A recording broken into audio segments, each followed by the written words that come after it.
So thank you so much for coming to chat to us about your later phase that lasted, how long was it? I don't know in hours, but Eddie was born midday Monday. And I started contracting Friday evening, sort of early hours, Saturday morning, so overnight on Friday, Saturday. Basically the full weekend. And fun. And more. Yeah. Not the best long weekend you've ever had. No. However, what we want to understand is sort of, what was your experience of it? Yeah. What got you through? Mm-hmm. What was it that really held you? Yeah. So a couple of things.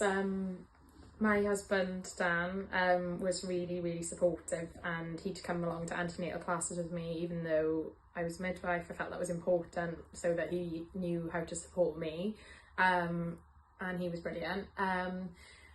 More than that, the sort of midwifery care, I think overall the midwives gave me confidence in the process, that it was normal, even when initially I was on that page too, but as things got hard, and probably my hardest night was the second night, like the Sunday night, I was tiring and I was in pain, more pain then than before, and they just gave me confidence that it was still normal, and that I felt really safe. They were in contact with me. So on the Saturday night, lovely Margaret Reynolds had come to my house. She'd really taken her time with me. She'd done had a cup of tea with me. The first thing she did when she got there, I was pretty much ready for her to examine me as she walked through the door, because that's not all I wanted to know. But she really took her time, sat with me, chatted to me and Dan, and yeah, that really calmed me down. And then she did examine me eventually, and I was 2 centimetres on the Saturday evening. I felt a bit disheartened. I mean, I knew that's probably what was happening because my contractions were still a bit irregular, but I did have a small hope that I was absolutely smashing it. Of course you did, yeah. So I just wanted to know. I didn't want to be examined because I thought I was in labour.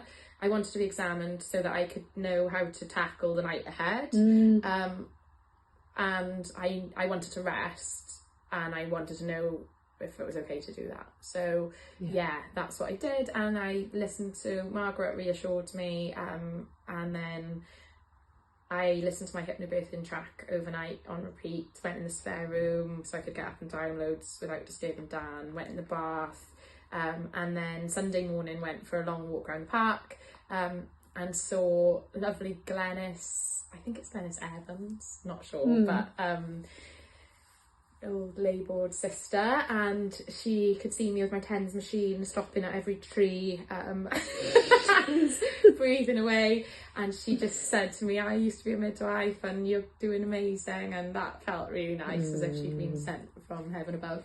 Then during the day, Kath phoned me from the team, like Kath Sylvie, a couple of times, twice, once in the day and once in the evening, just to touch base, see how I was getting on at home. That's lovely. Yeah, that was really reassuring, and just to feel like I was on their radar, and again, that Sunday night, like I said, that was the hardest part, going into that second night thinking I thought I would have met my baby by now. And she just reminded me, it's your first baby, this is all still normal. I've been chatting to Margaret, this is all still normal. So I felt like there was communication going on about me, which felt nice. And then,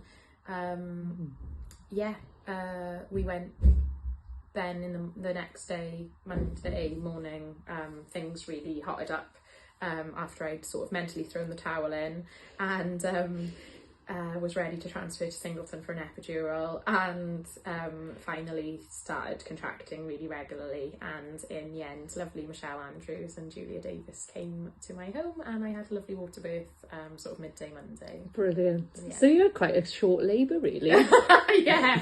Only 4 hours. On paper, it was 4.5 hours. But that's another thing, isn't it? Later phase is part of the labour process. Yeah. It's the earlier part, but it's still painful, and you're still really vulnerable as well. Like, I'm sure, like, when you were feeling those, in pain and tired, you really depend on people giving you that confidence and that encouragement that things are okay, it's normal.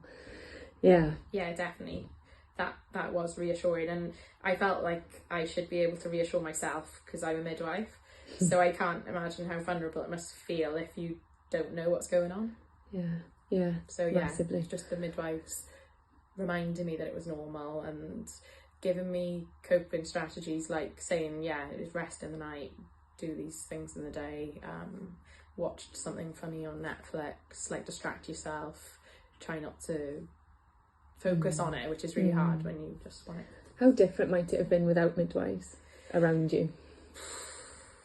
Yeah, almost impossible, I guess. I think I would have given up a lot earlier, if you can give up. I would have transferred in, I think, because I would have been seeking reassurance. Yeah. Good midwives. Yeah.